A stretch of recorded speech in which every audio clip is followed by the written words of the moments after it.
Alors là maintenant je vais vous partager une information qui à mon avis va grandement changer votre vision du sport et qui va vous permettre de développer un corps qui va être beaucoup plus fort et fonctionnel.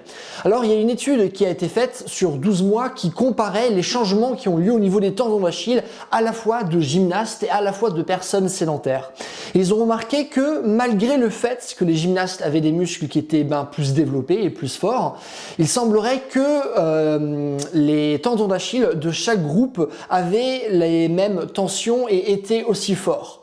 Et là, on pourrait se dire, mais attends, comment ça se fait? Parce que les gymnastes passent énormément de temps à sauter. On sait très bien que nos structures corporelles vont logiquement s'adapter à nos différents efforts. Bien sûr, les tendons auront tendance à progresser plus lentement que nos muscles. Néanmoins, ils devraient tout de même se renforcer.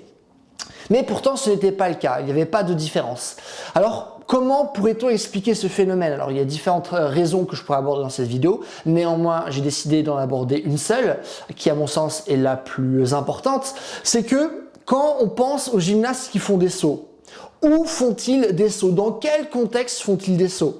Logiquement, ce sont des gymnastes qui vont faire des sauts dans le cadre de la gymnastique et en gym, on fait des sauts sur le praticable. Le praticable étant la surface sur laquelle ils font des sauts qui a différents ressorts qui leur permettent justement de faire des mouvements plus rapidement et avec davantage d'explosivité, entre autres.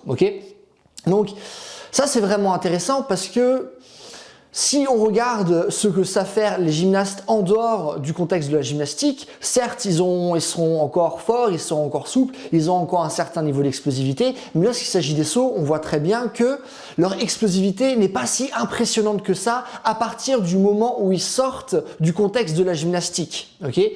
Et donc, c'est normal parce que ce sont des gymnastes qui s'entraînent par rapport à la gymnastique, ils ne s'entraînent pas forcément dans une démarche généraliste de mouvement, mais c'est quand même important à signaler ça. Et moi, je ne serais pas étonné si là maintenant on faisait des études sur des personnes qui s'amusent à effectuer des sauts, des pirouettes, plein d'acrobaties sur du sol qui est dur ou dans l'herbe, qu'ils aient développé une plus grande tension au niveau de leurs tendons et qu'ils aient des tendons beaucoup plus forts que les gymnastes et que des personnes sédentaires. Parce que ce que vous devez comprendre, c'est que notre corps s'adapte spécifiquement à l'environnement dans lequel on travaille. Et plus on a tendance à avoir un environnement qui va nous aider à compenser certaines de nos faiblesses, logiquement, plus notre corps va se transformer par rapport à ça et n'aura pas besoin de développer une plus grande explosivité par exemple, ou une plus grande force par la suite.